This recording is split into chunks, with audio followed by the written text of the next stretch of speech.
The only people who don't want to disclose the truth are people with something to hide. A blockbuster tonight on Benghazi. A claim U.S. forces could have intervened in the terror attack in time, and that the Obama administration is trying to intimidate potential whistleblowers into silence. This is Special Report.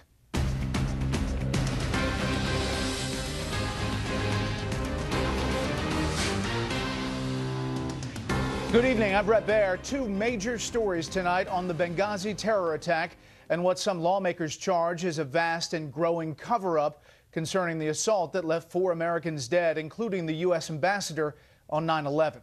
We still don't know how many people were injured that night. The administration insists those events have been investigated enough and that it's time to move on. We have Fox team coverage tonight with two explosive stories. Adam Housley in Los Angeles talks exclusively to a special operator who says military help was available, despite what the administration has said. But we begin with accusations that the president's people are making threats against Benghazi witnesses. Chief Washington correspondent James Rosen reports from the State Department on an incredibly serious charge before Congress starts a new round of hearings. Good evening, James. Brett, good evening. Secretary of State Kerry told House lawmakers earlier this month he doesn't want to spend the next year coming to Capitol Hill to talk about Benghazi, but new charges from within his own department could make that a reality. Fox News has learned that at least 3 career State Department employees and at least 1 more at the Central Intelligence Agency have retained lawyers or are in the process of doing so in order that they can provide sensitive information to Congress about Benghazi. The 4 consider themselves whistleblowers and want their counsel to receive the security clearances that would enable them to review classified documents. But the lawyer representing one of the employees at State told us the department is not providing a process for that, and even worse, is actively threatening her client and the others. I'm not talking generally. I am talking specifically about Benghazi, that people have been threatened, and not just the State Department. The people have been threatened at the CIA. It's frightening, and they're taking career people and making them well aware that their careers will be over. It was on September 11 that 4 Americans, including our ambassador to Libya, were killed in terror attacks on U.S. installations in Benghazi. Tunsing said her client has pertinent information on the months preceding the attacks, when pleas for enhanced security were rejected, on the 8-hour span of the attacks themselves, and on the 8-day period following the attacks, when the Obama administration falsely described them as the result of a spontaneous protest over a video. So if you have additional questions or you think there's some document that somehow you need, I'll work with you to try to get it. Secretary of State Kerry told lawmakers this month that Obama administration officials have testified at 8 Benghazi hearings, held 20 Benghazi briefings, turned over 25,000 pages of Benghazi documents, and released an unclassified version of the report prepared by the so-called Accountability Review Board.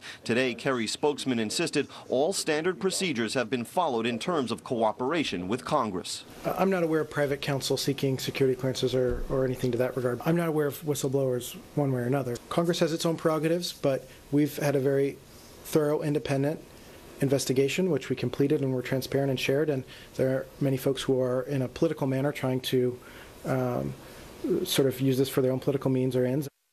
That was a jab at Republican Congressman Darrell Issa of California, chair of the House Oversight and Government Reform Committee, who wrote to Secretary of State Kerry last week, and I quote, "The department's unwillingness to make the process for clearing an attorney more transparent appears to be an effort to interfere with the rights of employees to furnish information to Congress," unquote. That, Brett, is obviously a charge the administration rejects. James Rosen live at the State Department tonight. James, thank you. Now for the second part of this story. The administration has insisted from the beginning there was no help available for the Americans under assault in Libya, none that could arrive in time to change the outcome in Benghazi. Tonight is the first of 3 exclusive reports charging that claim is just not true. Because the special operator in this piece is fearful of reprisal, we have agreed to conceal his identity. Correspondent Adam Housley has the story. Many Americans are asking, indeed, I asked myself, How could this happen? In the 7 months since the Benghazi attacks on 9/11, information from the administration has been incomplete at best. Details and timelines provided by the State Department, the U.S. military, and the CIA have been contradictory and failed to answer many questions. In December, a State Department review concluded there simply was not enough time for U.S. military forces to have made a difference. Having said that, it is not reasonable nor feasible to tether U.S. forces at the ready to respond to protect every high-risk post in the world. But members of the military who are monitoring events in Benghazi disagree. Only a few dozen people in the world know what happened that night, and Fox News spoke exclusively with a special operator who watched the events unfold and has debriefed those who were part of the response. I know for a fact that C-110, the EUCOM SIF, was doing a training exercise, not in the region of Northern Africa, but in Europe. And they had the ability to react and respond. The C-110 is a commanders in extremis force. In layman's terms, a 40-man special operations force capable of rapid response and deployment, specifically trained for incidents like the attack in Benghazi. That night, they were training in Croatia, just 3.5 hours away. We had the ability to load out, get on birds, and fly there at a minimum stage. C-110 had the ability to be there, in my opinion, 4 to 6 hours from their European theater to react. They would have been there before the second attack. They would have been there before the second attack. They would have been there at a minimum to provide a quick reaction force that could facilitate their exfil out of the problem situation. Nobody knew how it was going to develop. And you hear a whole bunch of people and a whole bunch of advisors say, hey, we wouldn't have sent them there because, you know, the security was an unknown situation. No one knew that. If it's an unknown situation, at a minimum, you send forces there to facilitate the exfil or medical injuries. We could have sent a C-130 at Benghazi to provide medical evacuation for the injured. Our source says many connected to Benghazi feel threatened and are afraid to talk. So far, confidential sources have fed some information, but nobody has come forward publicly on camera until now. The problem is, you know, you got guys in my position, you got guys in special operations community who are still active and still involved, and they would be decapitated if they came forward with information that could affect high-level commanders. Despite the concern, our confidential source says the community feels there was a betrayal all the way to the top, and that people on the ground in Benghazi were left to fend for themselves. I don't blame them for not coming forward.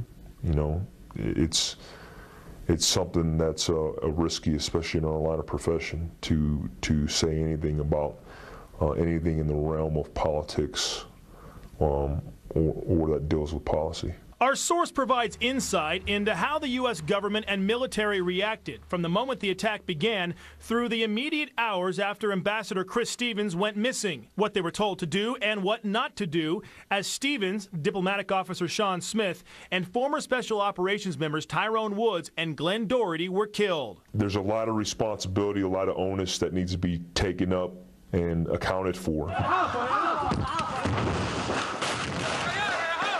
The attack began about 9:30 p.m. on September 11, 2012 at a diplomatic compound in Benghazi and culminated roughly 7 hours later at a second location, a CIA annex about 1 mile away. While the official responses from Washington have been that the assets could not have made it to Benghazi in time to stop the second attack that killed Woods and Doherty, our source says otherwise and insists there were at least 2 elite military units that could have made it in time, including the one training in Croatia. So besides those guys who went in on their own, we had 2 more assets that could have been there. 2 more assets that could have been on the ground. It's frustrating. It's upsetting, especially being in the community. The hardest thing to deal with in any kind of, you know, dangerous scenario or gunfight is, you know, we always look to each other to help each other, and that's how we get through situations. It's not about the assets overhead. It's about the guys on the ground. He also says that as the attack began, there were at least 15 special forces and highly skilled State Department security staff available in the capital Tripoli who were not dispatched, even though they were trained as a quick response force. Meantime, a group of American reinforcements also in Tripoli, which included the CIA's global response agent Glenn Doherty and about 7 others, took matters into their own hands. A little-known fact which also contradicts the version of events in the State Department report. The team commandeered a small jet and flew to Benghazi to help try and secure the CIA annex still under fire. Doherty would eventually be killed on the roof along with his friend Tyrone Woods, and our source says these men deserve the highest Medal of Honor for their actions. If it wasn't for that decision, I think we'd be talking completely different about this entire situation. I think you would be looking at either 20+ hostages loose, captured by IAQ, or you'd be looking at a lot of dead Americans dead in Benghazi.